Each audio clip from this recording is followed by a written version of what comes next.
Thank you all. Thank you for joining this session that is part of the Middle East and North African region session, part of BIM Coordination Summit. My name is Saleh Salem. I am currently working as a BIM manager with Jasara BMC company, and my original background is civil engineering.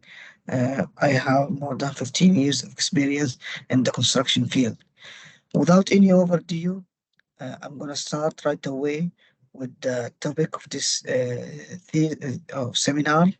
Uh, the topic is uh, bridging the gap between design and construction phase, uh, a framework for developing an effective building information model for time and cost management.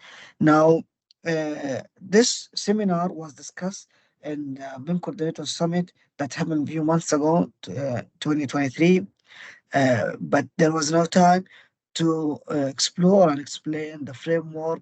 So I'm gonna focus in this session in the framework, and I'm gonna go very fast or not to lose any time and explain what have been explained before. So if any one of you is interested in finding the research finding in more detail, I will advise you to go and watch the seminar that with the same title for the BIM Coordination Summit 2023 that is already published in YouTube.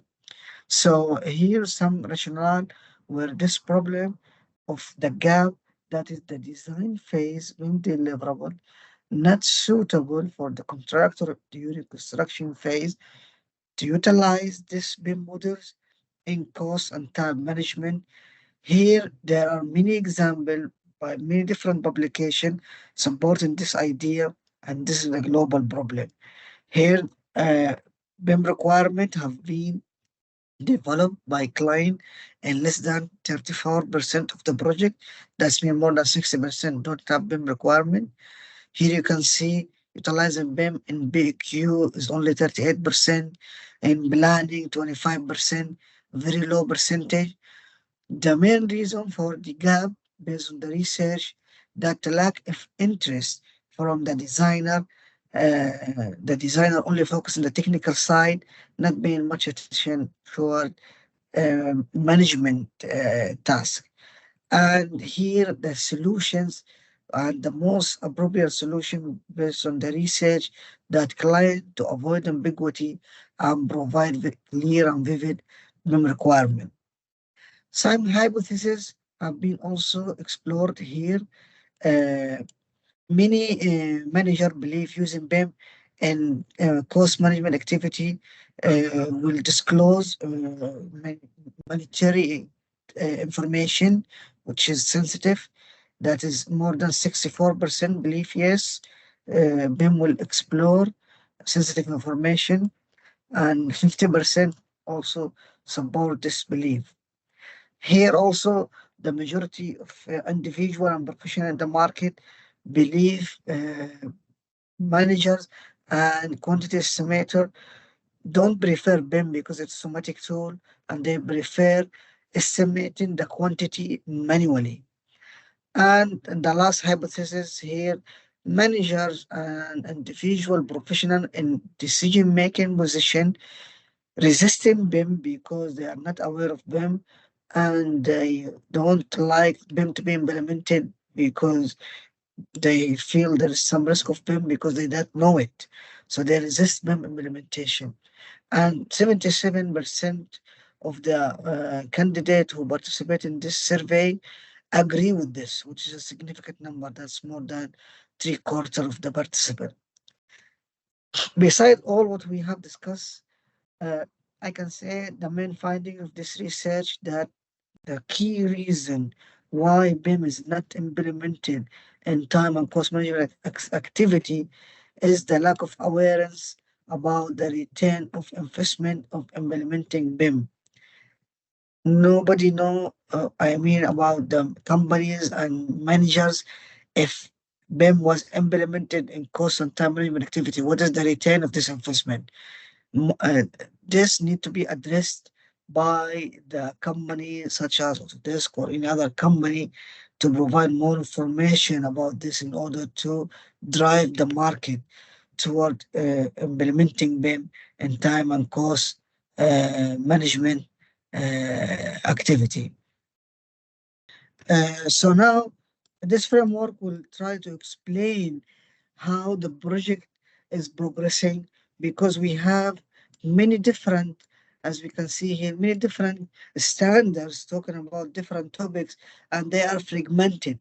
We have the ISO focusing BIM. Okay, what about the other aspect of the project? The project contains many different fields beside BIM.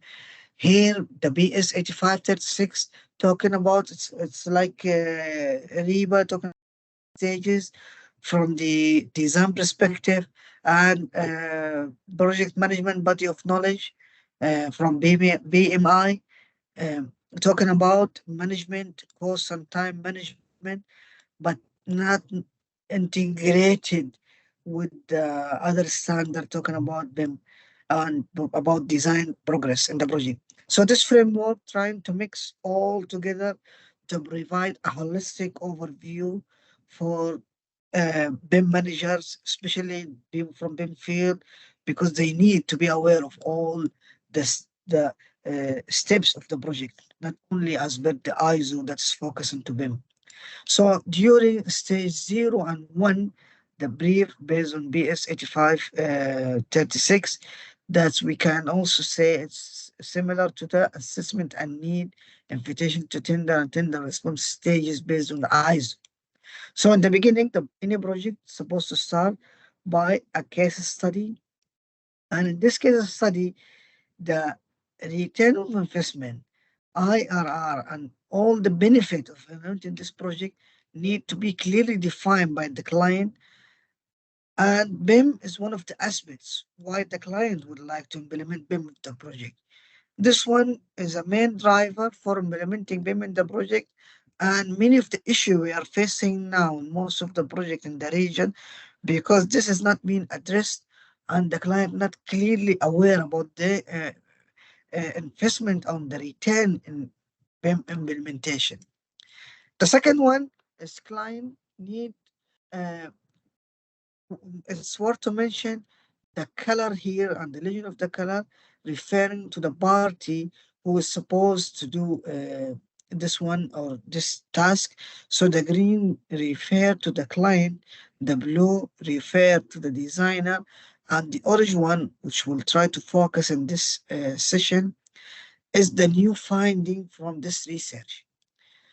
So in this stage, and before conducting the feasibility study, and this is a part of the building the case study, is the client need to describe the quality of the project and create an estimation for the cost of the project.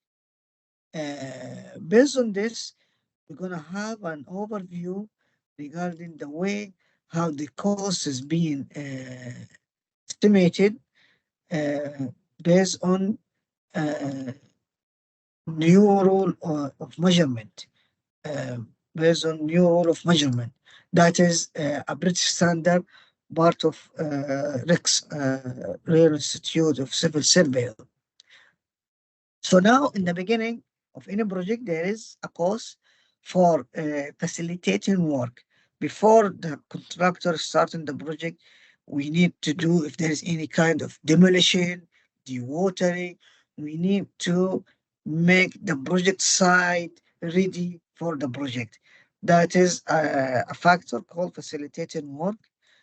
Building work estimate, this is the most important factor.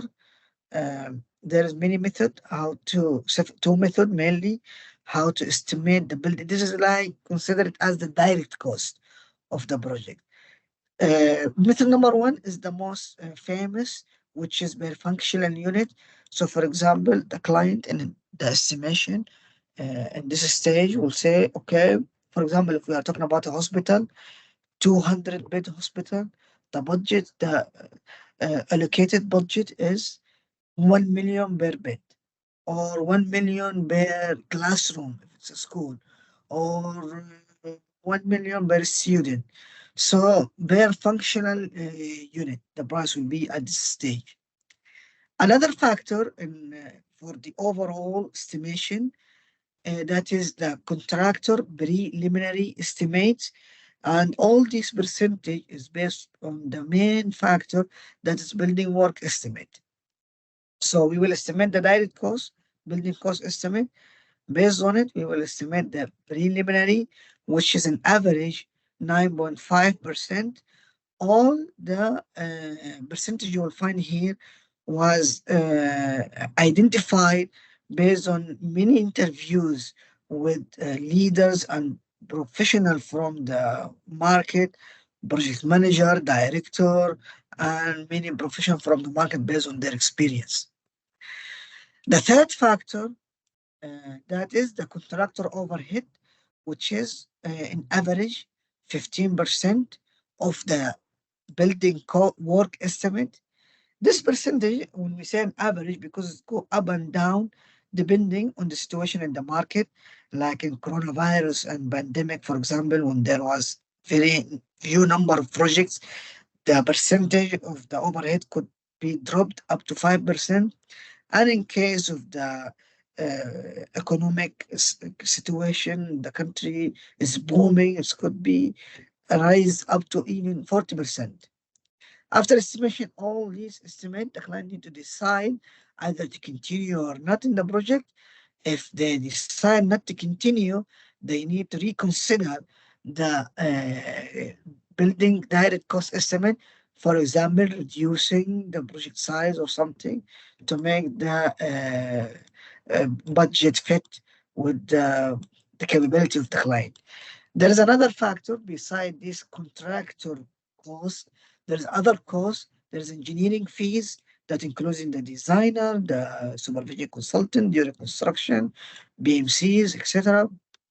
That is around 9% of the building work estimate. Uh, Another factor, which is the governmental and insurance and other fees that need to be considered, which is part of the project budget in the end. And there is also risk allowance, which is 9% in average. And lastly, the inflation rate. And especially for the inflation, it's need to mention that inflation should be estimated, because if the client didn't estimate it, the contractor will estimate it. And especially if the project is large and will last for several years, which will make the inflation important task. And inflation in the end, it's important to notice that inflation should be estimated based on the material, not based on the economic situation of the country. So if the inflation, for example, if the last year was 5%, that's not important. What's important is what is the inflation rate of the rebar, of the cement, of the important material that is used in the project. So that's an overview of the cost estimation, which need to be conducted by the client. Again, we will go back uh, to our framework. So the feasibility study will be conducted, and the client to decide either to continue or terminate the project if the budget is very high. As you can see here, during this stage, now we will start with the ISO uh, standard in this stage. I'm not going to explain all of this in detail. I'm going to focus on the new things in orange. If you are interested, the slides are available. You can look at it in more detail. So now here we are in the second stage, that is concept design stage. We hire the designer and the concept design stage, which is based on the ISO for the BIM appointment and mobilization stage, as you can see here now. Uh, so after the end of mobilization and beginning of design, regarding again the cost estimate, there is three options for the cost estimate suggested here. The first one is the client to provide a detailed cost estimate that is suitable enough for the designer to develop the design, or for the BIM model to be developed in order to be suitable for the cost estimate. That option is not what is actually happening, what's the common in the market is option number two. Does the client provide general estimation? General based on projects that have been developed previously and before many years on other location. For example, a client who want to build a hotel, let's say, they built the hotel 5 years ago, so they will build the new estimate based on the previous hotel, which is, of course, an old estimate. So what's happening in the market usually, the cost estimate is very generic, which will lead in the end to repeatedly value engineering session after conducting the DD stage. We will, after conducting the DD stage, the cost consultant gonna join. They're gonna review the design, build the BQ. The client will be surprised that the project is in fact exceeding the allocated budget, and endless value engineering session gonna happen, which is in the end value engineering is a changing in the design. So this is the common what's happening in the market currently, and that's because the designer never highlight that the project is exceeding the budget. We can say there are three type of client: fancy client, three type of designer, fancy designer who will allocate a high budget, client need to accept it or leave it. The second most common type of designer, they will fulfill all the client requirement from technical perspective and not giving any notes about the budget, which will lead in the end for the cost estimation. And the third type, which will even not trying to hide this from the client about the problem with the budget. The third type, which is the optimum, is the client and the designer to hold responsibility and estimate the budget in order to develop their model based on budget. Uh, Secondly, we will go continuing here uh, in stage number three. And I want to highlight that the BIM model during design stage need to be developed to fulfill the bill of quantity, not the 4D bill model and the planning, because the first planning or Gantt chart, let's say, gonna develop this project is gonna be developed by the contractor during design stage. There is no planning. It is very generic. The BIM model cannot be developed based on it. So one of the findings of this research that no need to bother ourselves during design stage about planning. The focus should be based on the PAQ. So the BIM models should be developed based on that, and each BQ element need to have its 3D representation in the model. So that's the main finding in this stage. Now going to the last DD stage, detailed design stage. I'm gonna go direct here and uh, explain some type of the model, logistic model, machinery model, safety model. This model can be requested from the contractor at the end of stage four before hiring the contractor. And most importantly, the 4D model, we usually say we need 4D model, which is not enough. We should set up a maximum time for the any let's say task or activity. So any activity that exceeding 30 days should be subdivided to less activity. If we are talking, for example, about small building, the foundation, the reinforcement, and the cast concrete, everything can be as one activity in the 4D model. But in large building, if cast and concrete gonna last for 60 days, that is not enough. It's need to be subdivided. So that's mean we need to make a separate schedule or a separate task for the reinforcement, a separate task for the concrete, which will lead us to create a reinforcement model in order to attach the task from the Gantt chart with the 3D model. So this is the most important things about this framework. I would like to thank you all for attending. The framework is large. You can go and explore it, and you can mail me if you have any other query or further information about this. Thank you all for attending. I appreciate your time. I hope you enjoyed the session.